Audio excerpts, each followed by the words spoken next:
AFIO Now is presented by Northwest Financial Advisors, where our world revolves around you.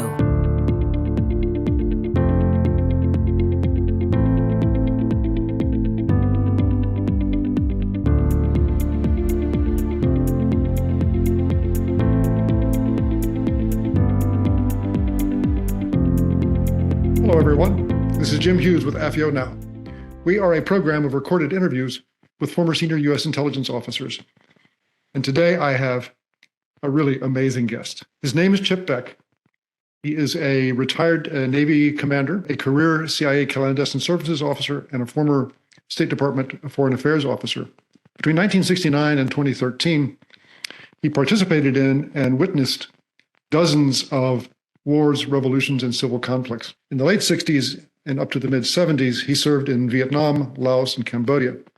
And he has a brand new book out entitled Final Days of Heroes. Chip, welcome to AFIO Now. Thank you very much for having me. Chip, explain to our audience a little bit about the Upcountry program in Cambodia. Well, the Upcountry program in Cambodia was kind of an add-on to the Indochina Wars when Vietnam and Laos were downsizing the presence of American troops and advisors. And Dr. Henry Kissinger wanted to know what was going on in Cambodia because we didn't have much of a eyes-on presence up in the countryside. So in late 73, headquarters was tasked with sending about 12 to 14 clandestine service paramilitary officers up into the countryside to see what was going on and just advise Washington of what was happening as the rest of Indochina was sliding down the path to oblivion, I guess. But we had some operational tasks which were impossible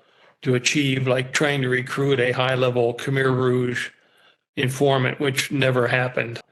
But the rest of the time, we just kind of let Phnom Penh Station in Washington know just what was going on in the field with the North Vietnamese and the Khmer Rouge. So as part of this program, you were assigned to a town called Kampong Thom. What was the significance of that town? Well, Kampong Thom is on the eastern side of the Great Lake called Tonle Sap Lake. And it was a crossroads historically under the French and during the Indochina War. And it allowed, during our time in 74, 75, the North Vietnamese and the Khmer Rouge to sweep down from the border areas of Laos and Vietnam towards Phnom Penh, which was the main target. And so if the enemy forces could capture Kampong Thom, which at one point they had, it would allow them unfettered access for their logistical systems to use the pathways and roads and waterways down to Phnom Penh. So we were keeping this blocking mechanism to prevent the wholesale access of the enemy forces towards Phnom Penh. Chip, describe for our audience the principal heroes in your book. Well, the principal heroes in the book, the two or three main ones, Colonel Kee Hut, the commander of the 11th Brigade, who later became General Kee Hut. Then there was General Tep who was the 10th Brigade commander and also the Governor General of Kampong Thom. And then the third hero is my counterpart and assistant, Lt Chung Tep, who was an intelligence officer assigned to me in Kampong Thom.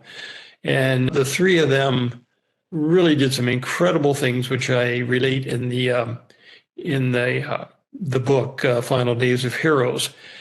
And besides that, just the men and women and soldiers of Kampong Thom itself, which numbered, in the dozens of military heroes, they were just an incredibly brave group of people. And I was more or less honored to live among them for 15 and witness and participate, in what they did. And so they were all heroes in my estimation, but the three main ones were Kee Hut, Tep and Chung Tep, but not to diminish the others either. Describe the Kampong Thom breakout raid and then later the Rice raid. Yeah, I was originally signed to Siem Reap, which is up where Angkor Wat and Angkor Thom are, the old tourist locations where they even filmed Lord Jim with Peter O'Toole back in the early 60s. But when I got to Siem Reap, there wasn't anything going on up there. That had been nearly attacked early in the 1970 period, and Giap and Kee Hut had thwarted the enemy assault on that, and then moved down to Kampong Thom, which had actually been captured by the Khmer Rouge. And in late 73, Giap and Kee Hut recaptured Kampong Thom after house to house for about 1 to 2 months. And then in early January 74, I arrived down there and saw that this was an incredible group of people. And they had retaken the city and pushed the Khmer Rouge out into the countryside about a mile away or so. And then in late January of 74, Colonel Kee Hut decided that he was going to go even farther out into the countryside and just upset the Khmer Rouge. And I hadn't been there very long. And basically one night, Kee Hut took the entire 11th Brigade and walked out in the middle of darkness up along National Route 6 into the countryside. And by dawn the next morning, he was well inside Khmer Rouge territory, just confounding the enemy with his presence. And he was bringing back civilians from the countryside. He got up on chairs and stumps and stuff and told them, look, you've lived out here for 4 years under the communists. You know what it's like. There's corruption in the government, but we're here to help you and save you and take you back. And he brought back, just in that 3 day period, 10,000 refugees in ox carts and all their belongings. They just wanted to escape from communism. And I was invited, so to speak, by Kee Hut to come out and actually witness it. And what was going on is the most remarkable movement of human beings I'd ever seen, even in Laos and in Vietnam. And we had quite a few adventures during the brief time that I was out there, including a gunfight with a Khmer Rouge battalion commander and me. And in the space of the next month, based on that first operation, Kee Hut and the 11th Brigade brought back 45,000 people into Kampong Thom, which originally only had 15,000. So within a couple of months, we had 60,000 people there, and Giap and Kee Hut, true to their promise, helped establish refugee towns and cities around Kampong Thom. And so it was a complete slap in the face of the Khmer Rouge. But unfortunately, USAID and other U.S. government enterprises couldn't supply food and sustenance to the new 45,000 refugees. So Kee Hut decided he would go out and capture more supplies from the main Khmer Rouge depot that his informants told him were out about 20 miles in the countryside. And they went out, and I went out with them, and we engaged in the enemy on the way out. And then at one point, the next day, I walked back to Kampong Thom on my own, and we got 2,000 ox carts to go out and captured 1,000 tons of rice and supplies, by which the new refugees were able to sustain themselves, for the next year, basically. That's an amazing story. What was the overall impact of those raids on the battlefield? Well, the overall impact was to really tick off the enemy, and to the point where they diverted about a regiment of crack Khmer Rouge troops from Phnom Penh to join the regiment or so that had already been encircling Kampong Thom. So for the next several months, we had a bunch of angry enemy soldiers trying to surround Kampong Thom and attack us. And it came down basically to the last line of defense, about half a mile beyond Kampong Thom. And had they broken through, the city probably would have either fallen or we would have had house-to-house fighting again. But what it did, in a way, it probably changed the North Vietnamese and Khmer Rouge timetable for capturing Phnom Penh. They had expected to do it in 1974, but they weren't able to do it until 1975. And I think part of the reason, not all the reason, but part of the reason was they had to divert some of their best troops to try and attack us up in Kampong Thom. And of course, the amazing part was the defenders of Kampong Thom, behaving almost like the Alamo, didn't go down in defeat. In fact, they rose up in victory.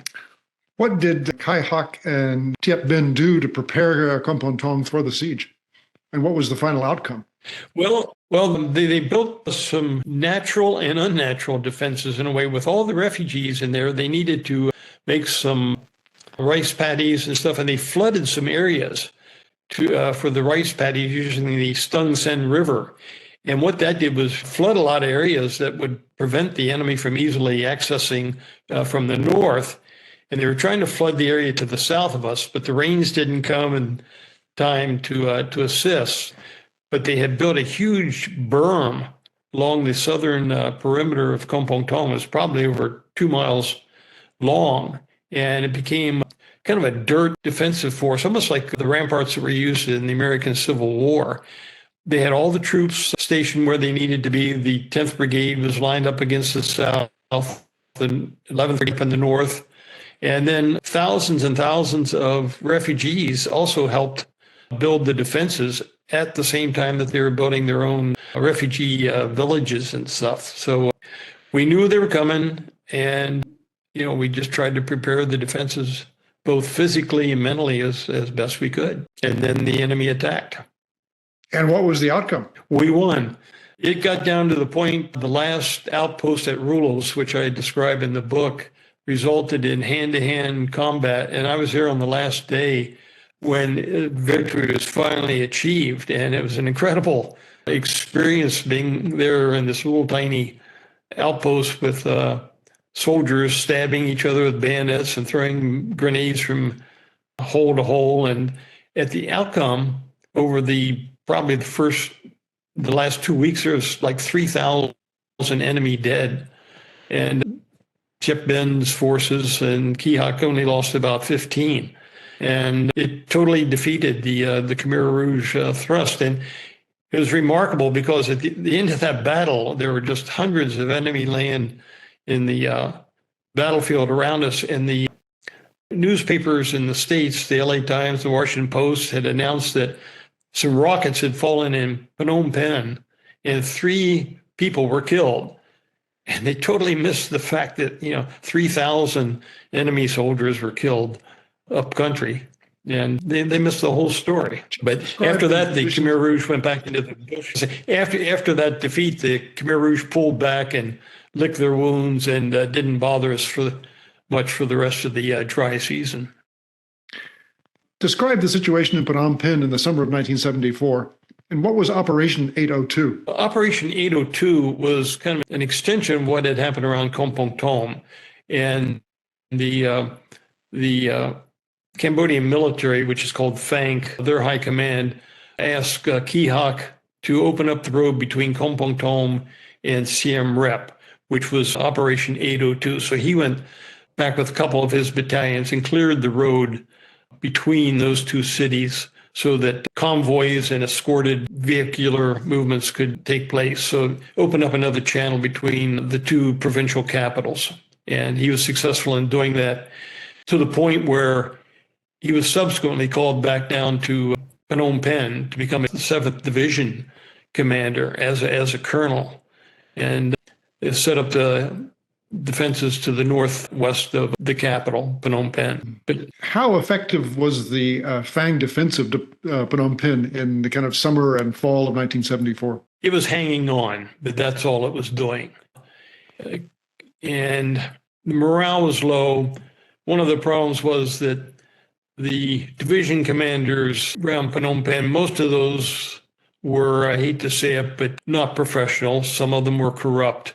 They would sit back in their villas and houses in Phnom Penh and let their subordinates take on the brunt of the fighting and around the capital. Kee Hut, of course, was totally the opposite. He was always at the forefront with his men. He had been wounded 6 times in the course of the war, and he just never would let his men go anywhere that he wasn't already out in front of them. So he was one of the few that went out. The morale was really, really low around Phnom Penh. So I think they sensed the end was coming, and they tried their best, and they fought bravely. And out in the hinterlands of the provincial capitals, where you had leaders and soldiers who had worked together and fought together against the Khmer Rouge as a team or teams, in the end, they held on even after Phnom Penh fell and were fighting basically to the death. What preparations did you make in order to evacuate Allied fighters and their family members? Well, living up country, I witnessed the killing fields even before it became well known back in the States. I mean, I came across scores of people who had been basically butchered and hacked and beaten. And I heard through our translators, of course, the threats at the Radio Sihanouk, which was really a Khmer Rouge operation, threatening any and all Cambodians who had anything whatsoever to do with the Lon Nol regime, the Americans, Western humanitarian outfits, anything like that. They're all going to be put to the death. They were all marked for execution. So I knew that our assets, our intelligence assets, as well as just our support people, were in danger. So I worked with Kee Hut and Tep Ben to set up an idea that I then cleared with the station, and they cleared it with Washington, to set up an escape route up in northern Cambodia in the province of Samrong, which could lead into southern Thailand, or not southern Thailand, the southern part of eastern Thailand, to a place called Surin. And so over the course of a month, using our air assets and so forth, I moved both a cadre of our intelligence assets as well as their families up to this place and scattered out 50 miles of mountainous jungles that used to be used by the Khmer Rouge fighters against the French, and established an escape route into Thailand, and had that all set up with a plan that not if Phnom Penh fell, but when it fell, that they could use that route to escape to safety. And among those that I set up were Chung Tep's wife and mother and 6 children, because I promised Tim if he went on what was basically then a secret mission to set up a resistance in Cambodia after the fall of Phnom Penh, that if he did this, I would make sure that his family, got out of the country safely and were taken care of. And that, in fact, happened. Describe the final days of the Phnom Penh government, the U.S. Embassy evacuation, and Project X-Ray. Well, the upcountry advisors, have been told sometime, I think, maybe late March, that, hey, we're going to leave Cambodia. There's going to be an evacuation. There's no question about it. They didn't have a timetable or a date, so we didn't know when we were going to leave. But we knew it was going to happen. So I was setting up this escape route up in northern Cambodia, expecting that we probably had a couple more weeks to go. And fortunately, things were all in place for the escape mechanism. But one day, what would that be, April 5th or something like that, we get a radio call from Phnom Penh, encrypted, of course, and saying basically, guys, we're evacuating all of you tomorrow. The embassy's going to ships at sea, and you're going to Saigon. We'll send an old C-47 up to pick you up and take you and your folks over to Tan Son Nhut Air Force Base. And so I didn't have time to go back to Phnom Penh and try and get Kee Hut's wife and family out. And that was part of the plan for Kee Hut in his efforts to set up a resistance. I was to get his family out so he could operate on his own. I couldn't get there, so I asked somebody from the station to go over and tell Mrs. Kee Hut to get on the plane the next day. And they did, and she didn't quite understand what she was supposed to do, so she didn't do it.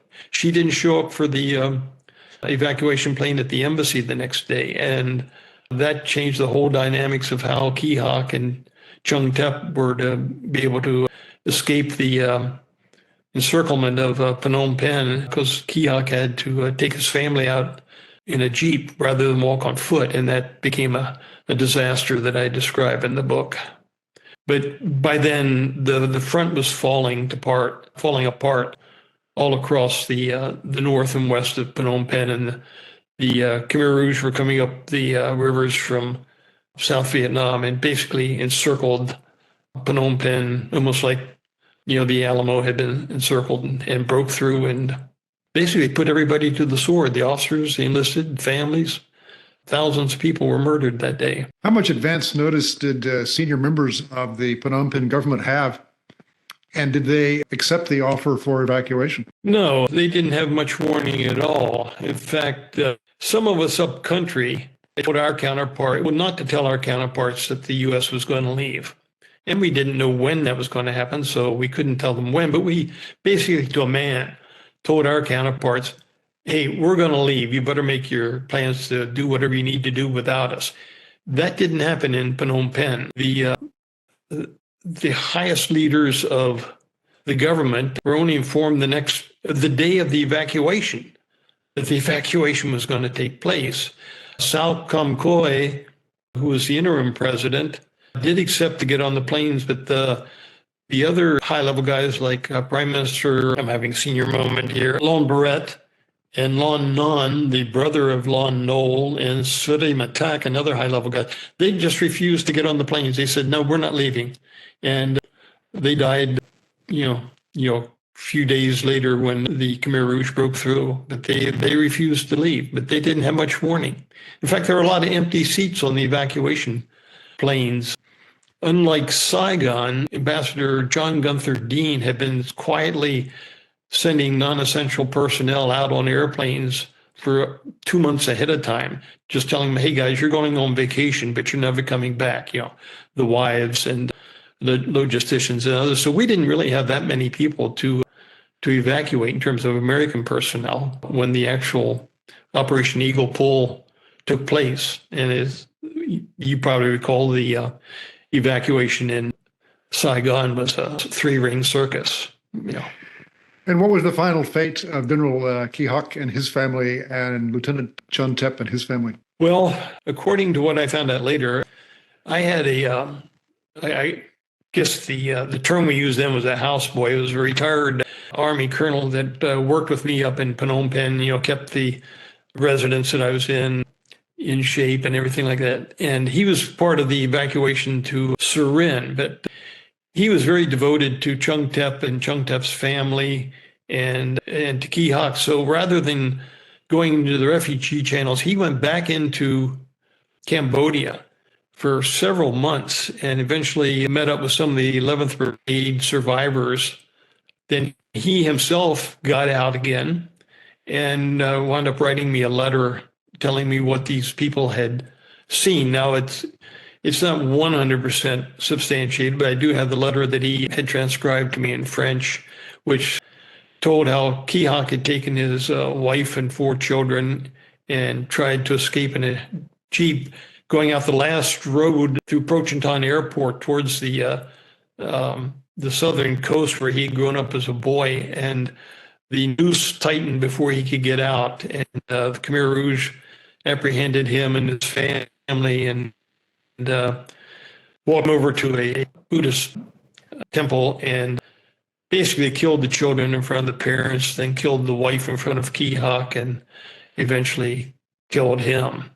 And according to what I had been told, Chung Tep, who had discarded his uniform and his covert communications, was watching this, and he was trying to blend into the civilian exodus, and he was never heard from again.